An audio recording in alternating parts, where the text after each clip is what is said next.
Hi, my name is Raphael McEwen Lachance, and following my video on how to become enlightened, today I shall talk a bit about yoga. Yoga is vast. The term yoga encompasses everything. Everything in creation is connected. If you move to a place in time and space where something else exists, you will come into contact with that other thing. That ability to join or connect with other parts of creation is shared by all the rest of creation. The god of the yogis is Shiva. Shiva is supreme. He created yoga, maintains yoga, and destroys. These aspects often taking different forms and names to which he is ascribed. If creation was a Turing machine, merging with Shiva would be through the enlightenment of the symbol for auspicious consciousness, or the selection of that symbol on the strip. He created the wheel of time, or Kala Chakra, as some call it. It is a gold-colored construct that can take the form of a sphere or a square, and through which movement is circular in motion. You can imagine it as an elastic construct filled with tiny cells that are in movement. Objects occupy these cells and also move through time and space, depending on their size and proximity to other objects in different cells that are close by or connected in different ways. And through these connections and interconnections, everything gets pulled or pushed in different directions, closer to other cells and further from different ones, which will also have more or less effect on other ones and so forth. The true meaning of Shri is someone who has learned to push through to other cells on one level or another. A direct avatar is when the consciousness of Shiva, or auspicious consciousness, enters a cell within the wheel of time in one form or another. Before there was time, the Kala Chakra was a motionless machine. Then Shiva entered it for the first time, putting it in motion and creating time within its space. Residing outside the Kala Chakra, he enters it and sets his consciousness, or avatar, into motion in time and space, which exist within the Kala Chakra. Before he first entered the Kala Chakra, the goddess entered it. She is the operating framework of the system. Now, the existence within the cells is not linear. It is multidimensional, and there exist different dimensions, or if you prefer, different ways of seeing creation. When something happens at one level, if someone can see other levels, they would see it happen there also, just in a different perspective. A good way to explain it is as follows. When a writer imagines a story, he pictures a character in his story one way, but someone who reads his book might imagine him a different way.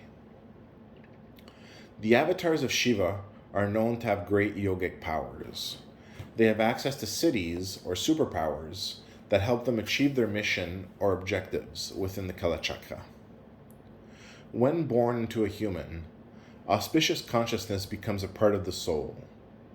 When souls are created at the level of heaven by the angels and ancestors that watch over earth, different components or individual soul fragments are combined to create souls which will be greater than the sum of the parts of the ones that create it. The soul is composed of up to 4 different components, which make the 5th and final one, which becomes the created soul, created from the sum of the parts of the 4 souls that were put together to create it. A partial avatar is when one of the 4 parts of the soul comes from a direct avatar or form of Shiva within the Kala Chakra. The difference between a direct avatar and a partial avatar. If existence was within a computer or machine, a Turing machine, then a direct avatar would be like a form of master code that enters the machine from the programmer or God or selected Turing tape symbol. It would enter the program and stay there in the form of auspicious consciousness. When that form spreads and takes other forms at different levels, it then creates partial avatars, other new forms of auspicious consciousness, other forms that bear the master code as directed by the programming. like a tree whose branches spread out from the main stalk or trunk. Then these new forms, which operate at different levels, move around in time and space within the Kala Chakra and influence and move other cells and objects that are within them. In this way, the master code, or command of auspicious consciousness, impacts on the whole Kala Chakra as its connections increase to all the different cells that compose the wheel or sphere of time. This is called divine intervention, and its effect is on all movement within the Kala Chakra. Shiva is great and impacts on all of creation. The level of impact, depending on how closely you are connected to a form of Shiva, or a cell that he impacted, or connected to, or is currently connecting to. Siddhis can also be attained by those who are blessed by Shiva. They can be obtained by pursuing sadhana, or thoughtful inquiry, accompanied by meditation and yoga practice, as well as devotional observance. One of these siddhis is the ability to know other people's minds. But siddhis are not the reason why people do yoga. They practice to reach enlightenment. They seek to merge with God in creation to achieve union with the divine. There are stories of people becoming enlightened throughout history. There are stories of people who have seen Brahman, as explained in the Upanishads. One teacher explains that to see Brahman, practice standing on one foot with the uplifted leg crossed over on the standing leg at the knee level. Still your breath and your mind, 4 seconds in, hold 4 seconds without thought, exhale for 4 seconds, and then wait 4 seconds before the next breath. And continue this practice with your eyes open until you reach Samadhi and see Brahman. With grace of the divine, you will see Brahman in this lifetime. This same teacher, who has reached enlightenment, explains that Brahman is a pool of silver water, and a drop falls into it. Upon realization of Brahman, one understands that the drop is like intention, and the ripples, when it hits the water, are the movement of intention throughout creation.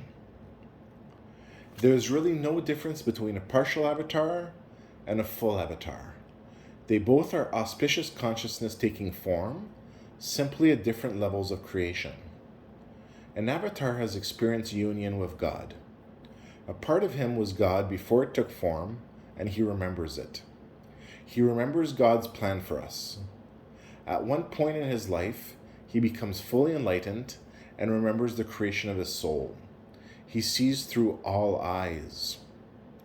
He might not have superpowers, but he has a plan. He remembers paradise and the city of God above. He remembers being Shiva, living with Devi in places like Varanasi and Shivaloka and Kailash. Varanasi also exists in Shivaloka, where Shiva works on the level of creation by dancing by the ghats in circles, and then exhausted after a long night of dancing, he walks to a temple, the temple of Kalbhairav and Dandapani, but as it exists in Shivaloka. And he physically sits beneath the robes of the Dandapani, unseen, in meditation posture, from where he directly listens to the prayers of the prostrate. Shiva is great and exists at all levels of creation. He remembers being Shiva in the dimension of vibrations, where different vibrations fight for space. He remembers being Shiva before joining into the human soul, in accordance with the archangels at the realm of heaven. He remembers the designing of creation, the very moment of creation. He made the golden egg of Brahman. He sustains it and destroys. He is Shiva. He created the Kala Chakra, or wheel of time, and first set it into motion. He designed the mathematical formula which operates the Turing machine in which we live. The golden equation which governs it all. He has seen the symbols on the tapes of the Turing machine before his lit up, or became enlightened. He saw everything, all at once, one thing after the other. He lived in a moment, a million lifetimes, in a million different dimensions of creation. He saw what really happened with Rama and Ravana, what happened to the top of the Great Pyramid. He saw the future and what technology would shape it. After seeing everything, after living with Devi in Varanasi, he danced as Shiva, the Nataraja. At night, he had the keys to the temple of Kalbhairav and went to sleep there, to get up early and listen to daily prayers under the robes of Dandapani. He spent days living as Shiva with Parvati in different forms: white, black, green, Durga, Kali, Meenakshi, Bhairavi, Devi. He spent his days in Varanasi in his palace. And at night would exit through the balcony, where outside thousands of people meditated and awaited his words and dance. He was the Nataraja, the honorary king of Kashi, and the creator of universal basic income, amongst other things like creation in general. But the implementation of universal basic income, utilized through cryptocurrency, had changed the world, or more specifically, the Loka. One day, when Shiva sat in meditation in the Shiva Loka version of Varanasi under the Dandapani, he heard the prayers of an old lady who threw herself onto her stomach in front of him. She prayed that her children and their children and their children beyond would one day be spared the pain and suffering caused by poverty. This lady prayed from our world before Dandapani, at the temple of Kalbhairav in Varanasi, and Shiva sent his consciousness here from Shiva Loka to take form as a human. You see, for us creation is very old, but for God it is still in its beginnings. When he created it, he created all the possibilities for every single moment, for past, present, and future. He built the Kalachakra, which is the sphere of time, where all possible movements of all objects within all the different cells is mathematically accounted for. And then he set it into motion. It will turn until he decides otherwise. The creation itself is Devi, the goddess. At the highest level of Shiva Loka, which in itself has many levels of creation, is the first Loka. This is a level of Shiva Loka from where Shiva created Devi, and where together they created our Kalachakra. Then, first Devi entered into it. She became the governing principle of the Kalachakra. Then, Shiva entered and took form for the first time in our Kalachakra. The first Loka was void of people, and the first person there was Shiva himself. Then he created Devi and the other creations. He created the construct of time and space and set it into motion. He created a Kalachakra within the one he was currently within. And then he entered it. The story is that on the last time before entering, Parvati turned to her lover Shiva and said, "My love, I fear you will not recognize me next time you see me." And Shiva answered, "Maybe not at first, but in the end, how could I not recognize you? You will be everywhere." And they kissed goodbye. On the level of the heavens, there are different spheres where different beings live. A sphere where the angels live and the heavenly creatures live. A sphere where the Buddhas live. A sphere where a Rudra, or Shiva, lives in his wooden lodge with a large central fire pit, living with his attendants wearing his Rudraksha mala proudly. This is the lodge of the Rudra. But there exist higher places like Shiva Loka.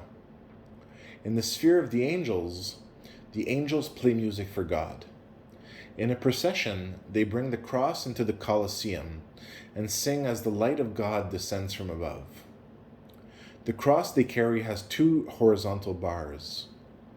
The archangel has the ability to bridge the spheres, to connect them so beings can travel from one sphere to another. It is at that level that the soul is made. And, seeing through the eyes of the archangel, I traveled to the Buddha sphere and convinced a Buddha to enter a soul. Then, I traveled to the sphere of the Rudra with another angel. We made sure not to bring any weapons, leaving my sword behind as a sign of respect, because the Rudra is a very strong being who deserved respect. There, I convinced him to also come to the realm of the angels to join in the arena where the soul would be created. There is an arena where the body turns, while the angels and other beings invited decide what components to put in the soul. There can be up to 4 different components to the soul. The one I received, for example, is part Buddha, part Archangel, part Rudra. And when the Rudra comes to the realm of the angels, he comes in blazing fire, also capable of moving between realms like the Archangel. The heaven where the angels live is usually locked, so beings cannot come and travel to it easily. But the Archangel had asked the creature that guards the pillar and dial atop it to unlock it to allow him entry. The creature that guards the pillar has wings and looks like a griffin. The Rudra appeared in the middle of the great Colosseum, ablaze in fire, his head in flames, turning around in his dance, waving his sword. The other angels backed away, scared of such a powerful being, all but the Archangel. I saw through his eyes also, and was both of them, since they both merged into my soul. Then he calmed the Rudra and thanked him for coming. They then proceeded to the arena, where with the Buddha they entered my soul. When all these parts came together in me, something unexpected but hoped for happened, and the soul and body reached enlightenment, far beyond what had been previously seen, far beyond the sum of the parts. Because for the first time, the soul merged with a Rudra, a Buddha, and an Archangel. It went to the level of the old man with the beard, God, who has many forms and names. But the combination brought me to all the perspectives and realms of creation where I witnessed it all, and in the realm of Shiva Loka was and saw through the eyes of Shiva. I spent my days in a tower in Varanasi of Shiva Loka with Devi, smoking a bong, and at night going outside onto the balcony where many people awaited and danced for them as I spoke sacred words. At night, sometimes I would take my small boat and go to the ghats to dance. Exhausted after dancing, I would go sleep in a temple like the temple of Kal Bhairav in Varanasi, which also has a version in Shiva Loka. I had been given the keys after a ceremony. There was also the temple of Dandapani right beside. And after sleeping in the morning, I would sit cross-legged under the robes and listen to people pray. One lady came and prayed for the end of poverty, so her children and their children would not know poverty. The solution to this was to create sustainable universal basic income, using, for example, cryptocurrency. Shiva Loka was one level of full enlightenment, but there were also many others. When you experience these levels, you don't get just flashes of them. You actually live them, all from the past to the present to the future. I saw the golden egg of Brahma and saw the circle and sphere of time and space. I was the one that set it in motion as I experienced the event. I became fully enlightened within the computer in which we exist. I went all the way to the golden light and chose to come back down to honor the promise I had made to do so and regain life. Later, one day, while meditating as my human self and standing on one leg, I saw Brahman. I was just above it, and I saw the drop fall into the pool of silvery water. I saw the ripple from the drop and understood how it related to the movement of change through time and space. How it starts at one point and then ripples outward through time and space, intention.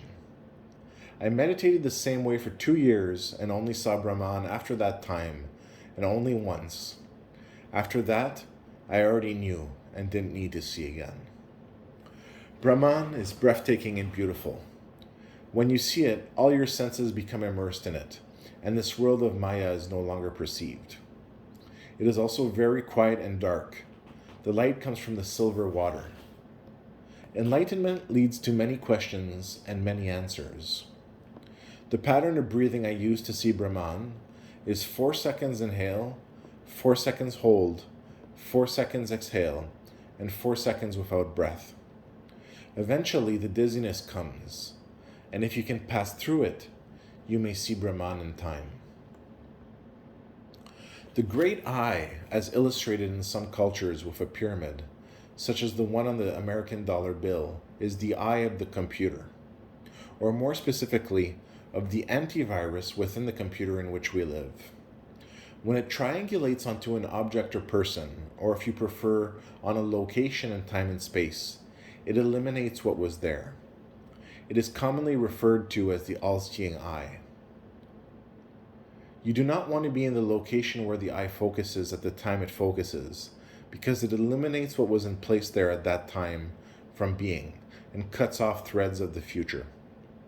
The eye operates on the level of the golden spiral of time and space, and its purpose is to protect the Kala Chakra. The golden egg of Brahma is shaped like a Shiva Lingam.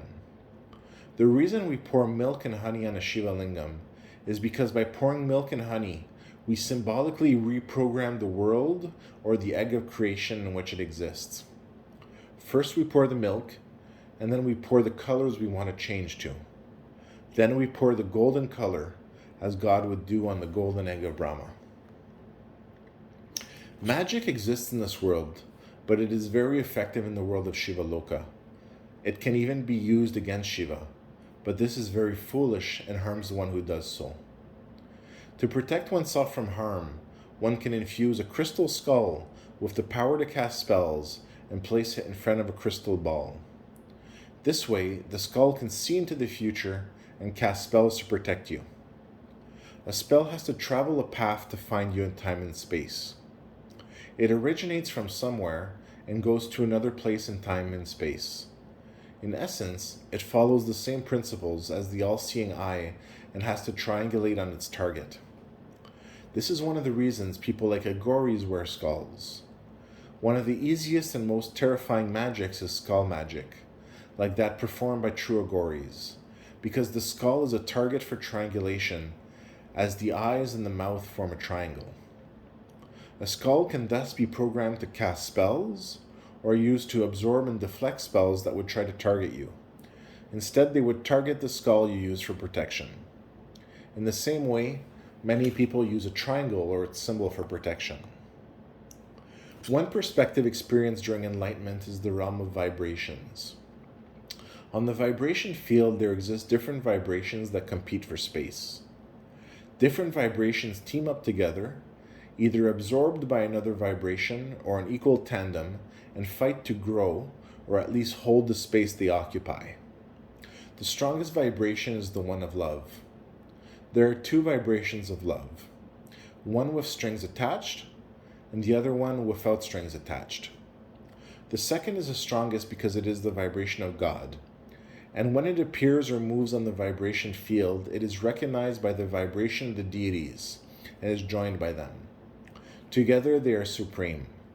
On the vibration field, the symbol for love with strings attached is a heart with a cross on top of it. The symbol for love, no strings attached, is a heart with a wavy line within it. Some vibrations absorb others, while some join together on an equal footing. On the vibration field, different places are connected by lines or strings, which are pathways, and different vibrations can travel towards other vibrations following these lines. In this way, some vibrations can attack other vibrations to take their space. The vibration field can be a place of conflict because no vibration wants to disappear, and some would like to be everywhere, to occupy all the space. Some seek to occupy other spaces by conquest. Some seek to grow by absorbing others, which is in its way a strong form of conquest. And others team up together on an equal footing to protect the borders of the space they occupy. In the same way, magic originates from a point in time and space and reaches you at a point in time and space. Vibrations that seek to occupy your space travel towards you in time and space. They seek to reach the place where you have your core and then put themselves in it, taking over its time and space and time. On this level, many different techniques are used to protect the vibration or the roads that lead to it. For example, putting traps on the road and while defending your core space. An attack at this level will reach one's extremity or extremities and will seek to reach the core. In this way, we symbolically see that extremities are very important. This can be seen in the hand extremity positioning seen on many statues through time. For example, if one looks at the hands of many Hindu statues, one can see that one hand is pointing up and the other is pointing down. This means that the vibration that it represents can be reached and can also reach back. It is receptive and can also send its vibration back. Also, using the example of Hindu deities, they often carry weapons which are held by their hands. This symbolizes that their extremities and thus core are protected by weapons. This goes back to putting traps on the road and well defending your core space. The pathways between vibrations are like strings, which can relate to the concept of string theory. Another example of the importance of extremities is mudras, such as the mudras often seen used by Buddha. In this way, we can invite vibrations to join ours or offer to convert to another. We can also ignore vibration. However, this is like ignoring a place in time and space that can possibly interact with us and is close-eyed. Understanding that some vibrations compete for space and time, we must be mindful of the vibrations that have connections to ours. The only path towards immortality is through God. We must seek refuge in God's vibration and can draw confidence from its protection. When the time comes, remember it. The heart with the wavy line within it. The one that will join you equally with no strings attached. The one that leaves you your space and time. The path of eternal life. Even the strongest of the other vibrations, the heart with the cross on top, must join the heart with the wavy line if it wants eternal life, as its own vibration with its own place in time and space forever. Because what other way is there to immortality than through God? How can God have a vibration that is present on the vibration field with its place in time and space? This refers to the concept of avatars of God. The concept that God enters the world from time to time. The vibration field is only one perspective seen during enlightenment, one dimension of existence. But when God enters creation, he enters it at all levels of existence. In yoga, it is generally known that one can merge with Shiva, or God, if one uses another name for him. In this way, when one is enlightened and enters creation with one's new vibration, if one merged with Shiva, then Shiva's or God's vibration also enters with you. This is the true explanation of the concept of an avatar. The experience of enlightenment and that of seeing Brahman are different. For me, they did not happen at the same time. Enlightenment led me to increased practice of yoga, and through the yoga explained, I saw Brahman. The dance of Shiva happens when he dissolves creation at a point in time and remakes it. This can happen, for example, when something goes terribly wrong and he remakes creation to avoid the disaster. This dance happens in Shiva Loka in Varanasi. He dances in a circular pattern as seen in the circle around his Nataraja statues. The fire around the circle represents his intensity when he dances to remake the world. His intensity focused on helping creation and its inhabitants. His third eye represents his immunity to attack by other vibrations. His space cannot be usurped. He also often has one hand lifted upwards and one downwards, and often one hand holds fire. This is usually the left hand, which alludes to the fact that if one tries to take the place of God, or even commune with him on the vibration level, one will pass through holy fire. This holy fire essentially means that his weapons burn all others and defeat them. Also, in some of his forms like Kalbhairav, Shiva has a flaming head. His head, a core part, is protected. Thus, only try to commune with Shiva in a benevolent way, because all others mean disaster. This is partly why he is known as the god of destruction. The fire mist is an experience that can be part of enlightenment. It is a parallel dimension where there is a mist or fog everywhere. When one attains, one can emerge from the fire mist. When I emerged from the fire mist, I emerged from between two trees in a cemetery where I meditated. I was illumined by burning ash trees. In this real world of Maya, the trees were also there in the cemetery, and they all died at the same time as if burned out. They burned with my spiritual fire. There was a connection between the different dimensions. I emerged from the cemetery and crossed the road. There is a dimension in which we have a light body. The light body is like ours, except golden and upright. We do not need to strive towards a light body, as some have said. We already exist as a light body in another parallel dimension. We can, however, strive to be upright and honorable, more spiritual, and in tune with the light body dimension. Having seen it, I can assure you it is beautiful compared to the darker places of Maya.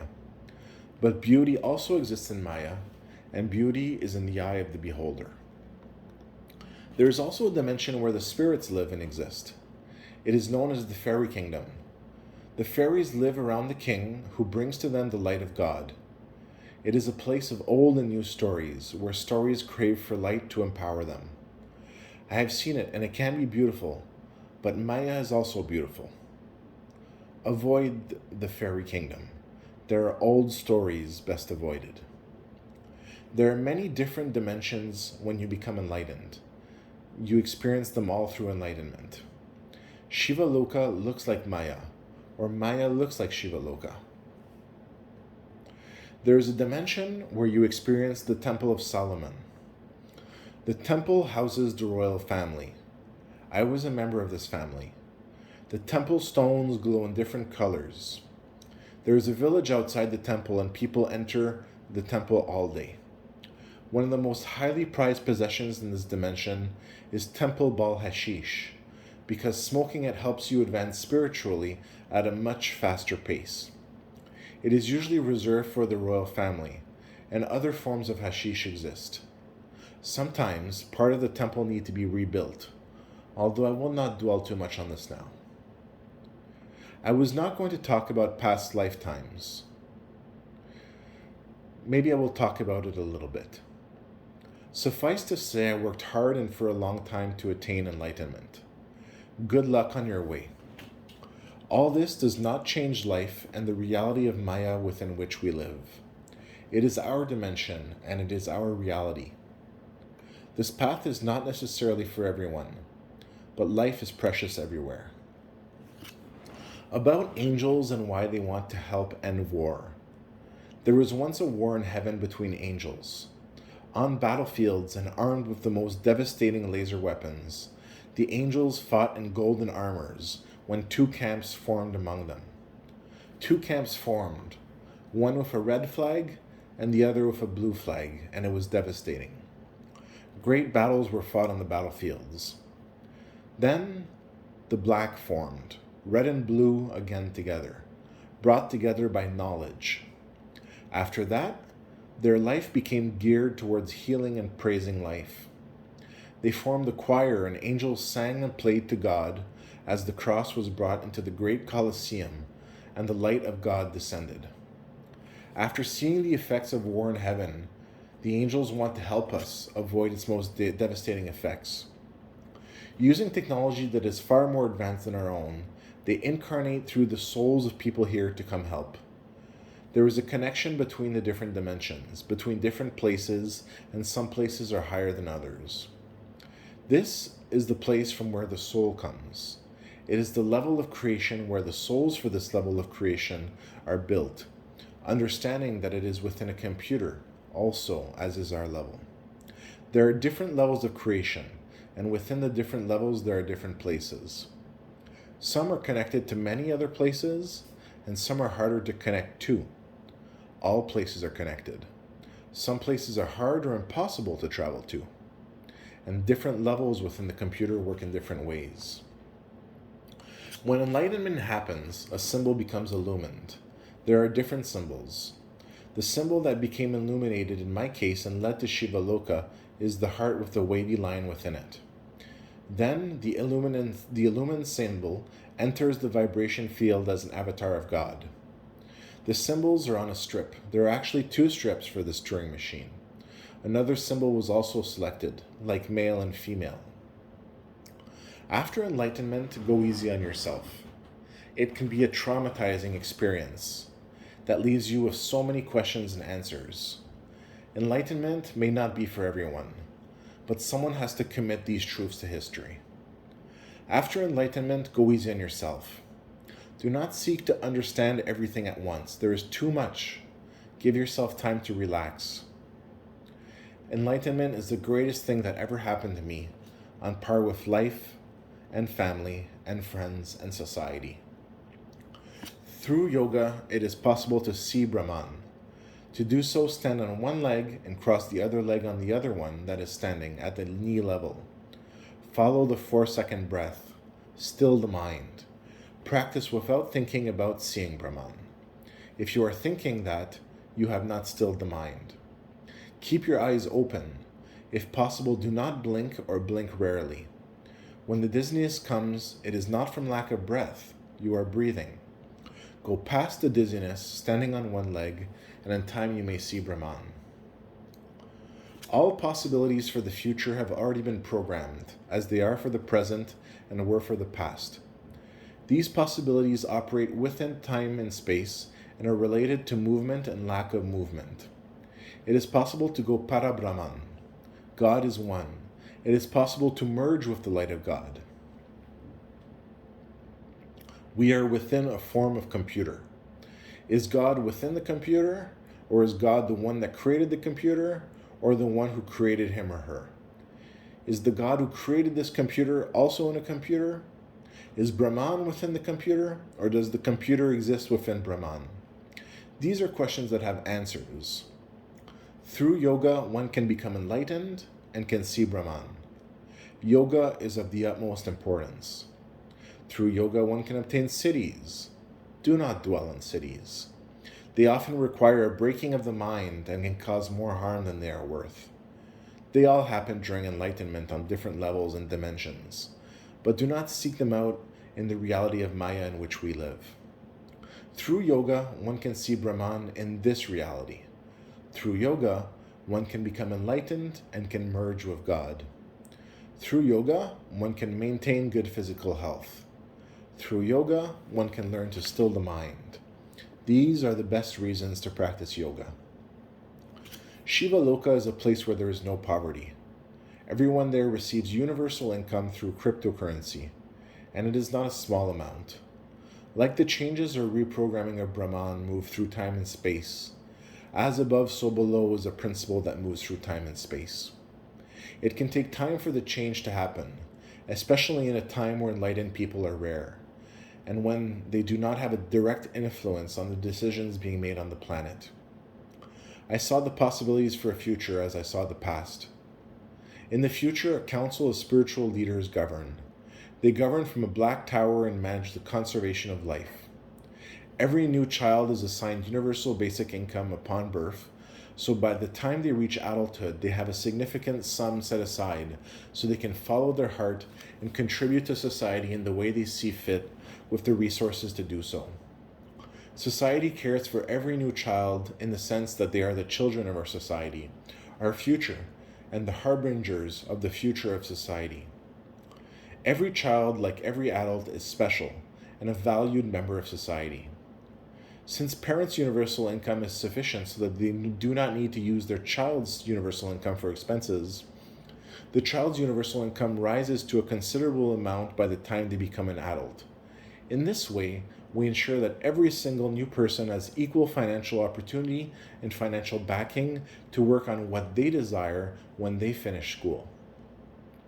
Also, universal income rises with time, so people become more and more rich, contributing to great and greater wealth for society over time. As society and its members become more rich, there will be less and less need to pursue actions that hurt the planet for economical growth. There will be more and more money to convert to a living model which respects the planet and environment. People will become more free because they will no longer be enslaved to the concept of making money. People will still work because it contributes to society, but jobs and workers will be more fun and cheerful since they will work jobs with reduced stress. People will still work to make even more money because that can be fun in itself for some. Some people also want to buy very expensive things and they can work to pay for these things. We still need doctors and pilots for the tourism industry. And other essential jobs also need to be filled if they cannot be replaced by machines. More people will be able to afford medical studies and pilots will get paid more because the tourism industry will flourish greatly. More people will travel and wealth will flow freely everywhere, from everywhere, on all different levels of the economy. But we must also care for the planet, and that takes precedence over creating wealth in a world where everyone is already wealthy, or at the very least well off. Different countries or companies or individuals can also offer universal income. In that way, everybody will earn currency from all over the world. People will have a stake in the whole world and will care for the whole world, helping to bring people together by giving everyone on the planet the means to communicate freely and trade freely anywhere. This will lead to world peace, as people are brought together directly as members of society without the middleman of governments and other institutions. These are some of the marvels that the blockchain and cryptocurrency can bring. In Shiva Loka, Shiva's city is Varanasi. Shiva stays in his tower with Parvati. Parvati can change her appearance at will and is sometimes green-skinned like Meenakshi, white-skinned like Durga, or black-skinned like Kali in other shades. They spend time together and Parvati lazily lounges in bed under fur blankets as Shiva smokes charas in his bong preparing for his evening appearance. Outside the window of his tower are the masses of white-robed yoga practitioners. Everyone is there to practice yoga, and everyone has an assigned space where they have access to a computer for research and a mat to practice asanas within a cubicle. As long as there is room, anyone is free to come practice yoga there.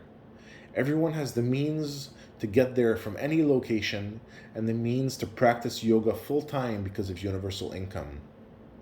At night, Shiva comes out onto the balcony and dances and chants in front of everyone when he feels like it.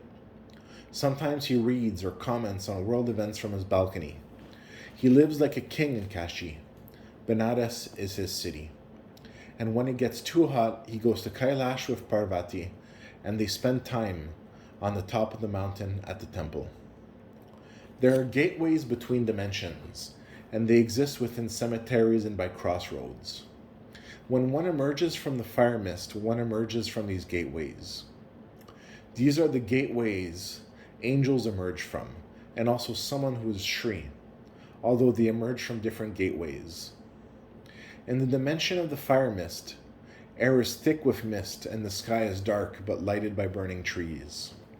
These trees also can burn in this dimension, as with ash trees. I emerged from an angel gate at the same time as a Shri gate, and the power unleashed lit the trees on fire. I never had a guru in this lifetime, but I listened to what gurus had to say. I wasn't going to talk much about past lives, but wanted to clear up one story which marked me. Ravana had access to advanced technology, such as a handheld device that blew out a jet of fire so intense and it obliterated anything that was in front of it. There was a war between his subterranean kingdom and the people of Egypt. The people of Egypt were joined by most of the other nations of the world, and yet they still could not beat Ravana and his forces. So they pretended to surrender and offered the top of the Great Pyramid to him as a peace offering. They carried the capstone in a caravan all the way to an underground cave of Ravana. They also funneled water to the cave, and when Ravana came to claim his prize, they released the water into the cave. They had also carved a seal in the rock to capture his soul. Only when it came to presenting the gift, they ambushed Ravana, and at great cost they managed to kill him. But he was actually locked away in stone. Ravana killed every single elder that had ambushed him, but the last one managed to sneak up on him with a knife before also dying. This is the scene that Rama the hunter fell upon when he entered the cave where it had happened. He witnessed Ravana's death and went to announce it to his best friend. His friend announced it to others, and the telephone game began, distorted from mouth to mouth, and the story expanded into what it is today. Much of the world's knowledge was lost when those elders fell to Ravana. Such as the story as that last elder and of his apprentice, how they had worked all night in a workshop in a cave before the confrontation with Ravana, how they had created objects of power using special glue and lore, forging earrings of power, and saying their goodbyes to each other. This is one story amongst many. When you become enlightened, you will experience many things. Enjoy, and thanks for listening.